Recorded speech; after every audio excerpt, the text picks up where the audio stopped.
April Fool's event is back, and these are all of the silly balancing changes. Let's have a look. April Fool's event in Overwatch 2 has quickly become a fan favorite, and not only because of the googly eyes they stick to everything, Reinhardt yelling, or even the funny ultimate voice lines, but also because of all the goofy changes that they do in an event game mode, aptly called Totally Normal Watch. And to be clear, there is nothing normal about this game mode, but it sure is fun. But before we go over those balancing changes, first some general stuff. The Totally Normal Watch mode is available till April 14th. It is going to be in the arcade, and all of the perks are disabled in that game mode, which kind of makes sense. There's also a new set of challenges that will allow you to unlock all types of rewards, including the Rainy Ducky Orisa skin. We have been waiting for that one. I also need to add that I made this video before the patch actually went live, so yeah, I haven't seen him in action myself. I'll do a follow-up and kind of highlight my favorites, so make sure to subscribe. Let's have a look at the changes. We're starting out with the tanks. D.Va. The max size was reduced by 50%. The max base health was reduced from 375 to 25. The max armor health is unchanged. The pilot D.Va size was reduced by 50%. The pilot base health was reduced from 175 to 25. On the fusion cannons, the rate of fire was increased by 100%, but the damage was reduced by 50. And in the light gun, the rate of fire was increased by 100%, the reload speed was increased by 25%, but the damage was reduced by 25%. And for her self-destruct ultimate, press interact during self-destruct to freeze the mech in place. After last year's Tiny Maga, we're getting a Tiny D.Va this year, both in and out of her mech. I do have to say though, that press to freeze your ultimate so you can send it off, hit a button and it will stop, that is kinda nice. Doomfist. The hand cannon is removed as primary fire. Quick melee, however, will replace hand cannon as the primary fire. The melee speed is increased by 50%. The melee damage is increased by 50%. Doomfist will now lunge towards nearby enemies when he melees. The cooldown on his seismic stab was decreased by 1 second. And the melee damage on Rocket Punch now builds Rocket Punch charge meter. The charge meter no longer decays, on top of the charge time being reduced by 50%. Alright, it seems that Doomfist is dead set on just punching people. That's it. We've read that is quite an interesting take on the character. Full melee. Oh yeah. I'm really curious to see how this is going to pan out. I'm going to suck at it, but you know. Hazard. The Jagged Wall knockback was increased by 400%. The Jagged Wall cooldown was increased from 12 to 8 seconds. 400%? Really? What the hell? That is going to be so brutal. Junker Queen. Commanding Shot will no longer affect allies. However, the overhealth is increased by 50%. The bonus move speed is increased from 30 to 60%. And then her Jagged Blade can no longer be recalled with secondary fire. The Junker Queen will fly towards Gracie when she holds secondary fire. That second part is close, or at least resembles something that they did with her last year, although I think this time around we'll have more control. Maga. While airborne and firing both chain guns at the same time, Maga is pushed backwards in the direction he is aiming. The ammo is reduced from 300 to 150 on both his guns, and the reload speed is increased by 15%. Overrun can now be used during the cage fight. The cage fight is going to be tethered around Maga, and it will follow him as he moves along, and it will grant Maga infinite ammo. First off, Maga can use his kind of guns like some type of, I don't know, Iron Man style jetpack. Now, his ammo is lowered, so it won't last that long because he has to reload somewhere halfway. But on top of that, his cage is going to be following him. Now, if you combine those two changes, that sounds bonkers. He can fly up with the cage, he can do an overrun with the cage, and he has infinite ammo. Oh boy. Yeah, I would stay away from him. That's all I'm going to say. Orisa. Hanzo can press interact while near Orisa to ride her into battle, giving Orisa extra movement speed. And the Javelin Spin will now pull enemies towards Orisa. Wait. Really? They did it? Hanzo can finally ride Orisa? He's going to be so happy. The Javelin pull, that is going to be interesting. Ramatra, Ravenous Vortex, now reverses the gravity of all enemies inside. That is actually genius. So basically, grounded targets will start to fly, and flying targets will be grounded. Reinhardt, the cooldown on his charge was reduced from 7 to 3.5 seconds. The turn speed was increased by 150%, and the charge lasts until he collides with a wall. Oh god. There is no single Reinhardt in that game mode that is going to use his feet to just walk. He's just going to be sliding everywhere. Skate hard confirmed. Roadhog. Chain Hook will now throw 3 hooks at once. Yeah, no, that is not scary at all. I don't know what you're talking about. Oh boy. But look, if he can kind of pull in 3 targets at the same time, he's going to be in trouble. Just saying. Sigma. Kinetic Grasp will now deflect projectiles instead of absorbing them, as Sigma gains free flight during Kinetic Grasp. Oh, I love this one. Now, seriously, I want this one in game, please. Winston, press crouch to do a body slam and deal more damage while coming down during jump pack. Alright, I guess the bot kill just got an upgrade. Wrecking Ball, his size was reduced by 50%. Wrecking Ball will gain overhealth based on his size because during roll, anytime he damages an enemy, his size will increase. And the area of effect on his pile driver will also be increased based on his size. So you start out with a smaller Wrecking Ball and he'll kind of grow as he bumps into people. The question is, how big can he get? Because yeah, you might start out with a small one, but if he bumps enough people, you might have a planet-sized hamster to deal with. I had a nightmare like that once. Zarya, a particle cannon, now ricochets off enemy heroes and environment. Actually, that kind of makes sense. I like that one. It's not too silly, it's kind of practical even. Classic Zarya. Let's have a look at the DPS heroes. Ashe. A coach gun has increased knockback on enemy heroes and it briefly reduces their air control. Bob will no longer shoot, but he will repeatedly dash towards the nearest enemy hero and attempt to knock them in the air. On top of that, the ultimate cost for Ashe was reduced by 70%. The fact that Bob is just going to be dashing between enemy heroes is just, yeah, mayhem. On top of that, that is going to happen 70% faster. In other words, brace yourselves. I'm going to try that one. Bastion. His A36 tactical grenade now spawns an explosive training bot. Configuration artillery. Impacts spawn an explosive training bot. This is basically Bastion becoming a pet hero again.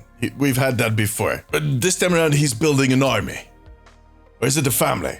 Cassidy. The primary and secondary fire on his Peacekeeper both ricochet 3 times. And the ricochet bullets will deal increased damage. So if you think that Hanzo's scatter arrow was bad, you're not going to like this one. Good luck. Echo. A tri-shot will now fire sticky bombs. The damage from the sticky bombs is reduced from 25 to 14, while sticky bombs will now fire a volley of tri-shots. The damage is increased from 70 to 20. And flight is always going to be active. Activating flight now causes Echo to dash a short distance. A focusing beam will do extra damage on enemies above half health. Okay, so they just kind of flipped Echo around. That's what they did. One ability becomes the other, her beam will do damage above instead of under 50%. A big switcheroo. The always being in flight one is kind of interesting though.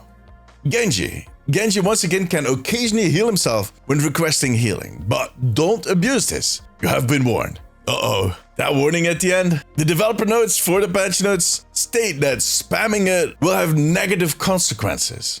I wonder, what can they do to Genji? Hanzo. Fully charged storm bows will ricochet twice. For storm arrow, each arrow will ricochet up to 5 times. And while Hanzo is climbing a wall, he can press reload to attach himself to that wall. On top of that, he has a new passive, Samurai Kisho, which is basically riding Orisa. Press interact while near Orisa to ride her into battle. While riding, gain 25% damage reduction. While riding, Orisa controls Hanzo's movement. While riding, feel 20% cooler. So, Spider Hanzo is getting Scatter Arrow, or Scatter Arrow Plus. And yeah, the Orisa kind of as a mount thing, that sounds like a team up from Marvel Rivals. It's kind of like Groot and Rocket, basically. Nice nudge. Junkrat. Junkrat becomes invisible and untargetable when using Riptire. Junkrat will teleport to Riptire when it explodes. Junkrat will die if the Riptire is destroyed. Concussive Mine. He can now place up to 5 mines at once. The maximum damage is reduced by 50%. The maximum charges is increased to 5,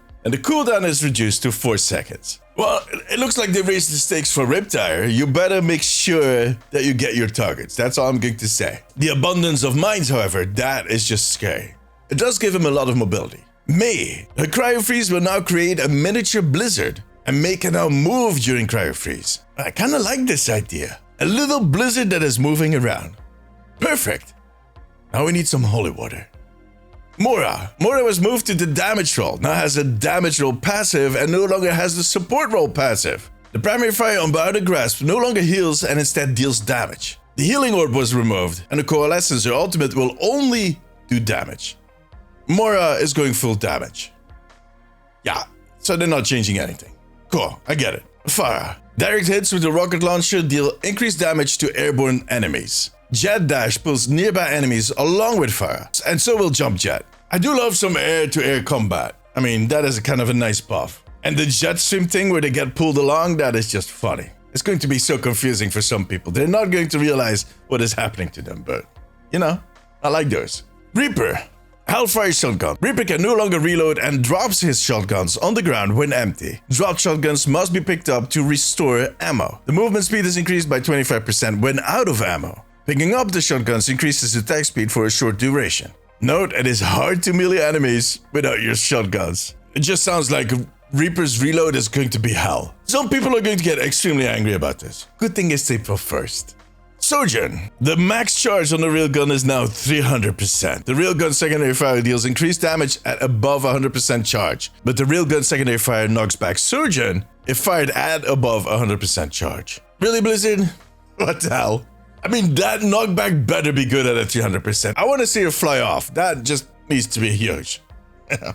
300%. Good God. Soldier 76. Soldier 76 can no longer see allied or enemy health bars, including his own. Passive healing starts fast and heals much faster. Sprint. The running speed was increased by 100%. So, in other words, to kind of sum it up, old blind man goes zoom.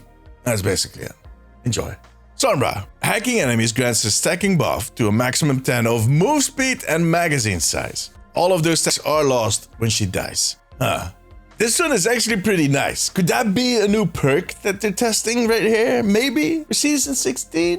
Maybe? I don't know. I need to try it. Symmetra, the photon projector. The primary fire now does damage based on the target's maximum health. The secondary fire charge time is reduced. And then her sentry turrets. The turret health is increased by 50%. The cooldown is reduced by 40%. The projectile speed was increased. And they can now stick to allies. Symmetra's changes have always been kind of out there when it comes to these types of events. And this time around, she took some inspiration from Torbjorn. He did this once. Stick his turrets to allies.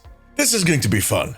Torbjorn. Torbjorn's turret can now be overhealed by Forge Hammer. When overhealed, the turret gains increased size, damage, and health. Is he getting big turrets?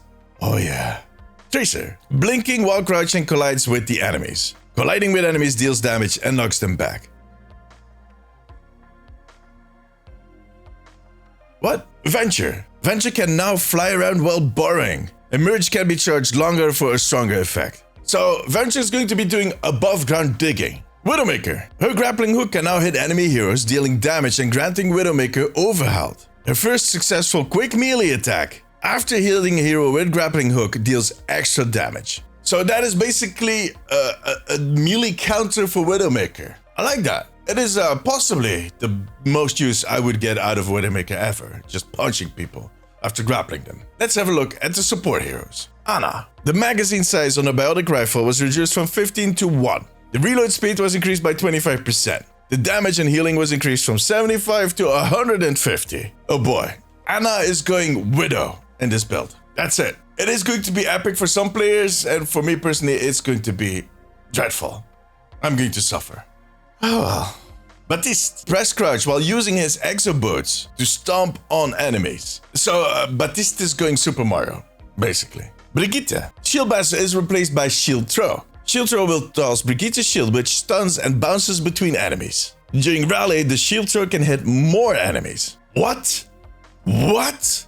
Are we getting Captain America Brigitte? Hell yeah! Can I get that in the normal game? Seriously? Yari. The primary fire on a solo rifle now heals allies and does not deal damage. The secondary fire now damages enemies and does not heal allies. The secondary fire range is increased by 50%. So yeah, that is another switcheroo, a little more basic than the one we had with Echo. Sure, why not? Could be fun. Juno. A quick melee got a knockback increase. An orbital ray will reverse the gravity on all allies and enemies that are inside. I like the knockback. I guess she studied with Zenyatta. The orbital ray one though, that is going to get really confusing. And funny. Extremely funny. Kiriko. Swift Step now grants Kiriko overhealth and increases the attack speed, but she can no longer choose her target.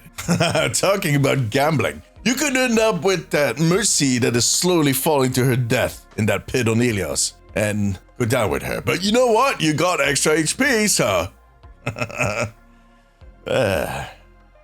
Life Weaver. The projectiles on the Storm Volley now home in on enemies. The projectiles per shot are reduced from 2 to 1. The rate of fire was reduced by 35%. The projectile speed was reduced by 70%. But when enough projectiles hit an enemy, they explode for 160 damage. This sounds like a quite an interesting change to his kit. It's kind of like suspiciously balanced. I need to give this a try. Lucio gains increased move, reload, and attack speed while wall riding. And the buffs from wall riding persist for several seconds after touching the ground. Yeah, I approve this one. All good. Let's keep it. For now on. Forever. Okay? Alright. Yeah, good luck getting healing, by the way. Mercy, her Caduceus blaster now fires random projectiles. Random projectiles, you say? So at one moment she could be shooting fast rockets or Hanzo's arrows. And then, I don't know, soldiers' helix rockets. Yeah, that is going to be interesting. Zenyatta. His Orb of Destruction now fires sticky googly eyes instead of orbs. The damage is reduced by 25% and the attack speed is increased by 50. You wanted googly eyes in more places? Well, you can do it yourself now. But that was all of them. A huge list. And some of these are going to be hilarious. And look, some of them might sound a little tame on paper, but trust me, in game, they might prove to be very valuable or a lot of fun. And that's what this is all about. Fun. Don't take it too serious. Except maybe for a few. But I'll talk about those in a next video. But which of these was your favorite? Was it Captain Brigitte, Hanzo riding Orisa? Or maybe something else? Let me know in the comments. For now, however, that was it. If you like this video, give it a thumbs up. It always helps me out. I also want to thank my patrons and YouTube members. You too can become a member over on patreon.com/theomnicpost and right here on YouTube to unlock exclusive rewards. If you have a few minutes left, maybe check out one of my other videos. But above all, take care of yourself, take care of each other. Bye bye.